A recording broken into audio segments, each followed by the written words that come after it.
ও মা, কিছু একটা বানিয়ে দাও না, প্রচুর ক্ষুধা লেগেছে। কি খাবি বল, আমি তাড়াতাড়ি বানিয়ে দিচ্ছি। বানিয়ে দিবে তুমি?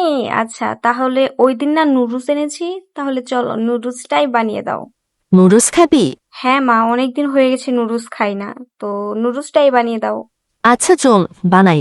তুমি যে মজা করে নুডলস রান্না করো মা, আমার তো এত ভালো লাগে।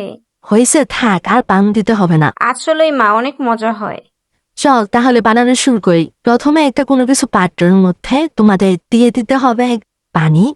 পানিটাকে ভালোভাবে ফোটাতে হবে। ফোটানোর পরে এই যে নুডলস গুলা দিয়ে দিতে হবে। নুডলস গুলা হয়ে আসলে নুডলসটাকে আলাদা পাত্রে ঠান্ডা পানি দিয়ে ধুতে হবে। আমার ঘরে যা যা ছিল আমি তাই দেওয়ার চেষ্টা করেছি, তোমরা চাইলে অনেক কিছু আরো অ্যাড করতে পারবে। বিভিন্ন ধরনের সবজি যেমন ফুলকপি, বাঁধাকপি পরিবেশন সুন্দর করার জন্য তোমরা হোয়াইট বা রেড কালার ক্যাপসিকাম ইউজ করতে পারো।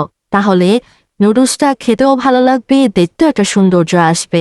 আর আমার ঘরে যেহেতু ছিল না আর আমার ছেলে মেয়েও বেশি একটা পছন্দ করে নাই, তার জন্য আমি এগুলা দেই নাই।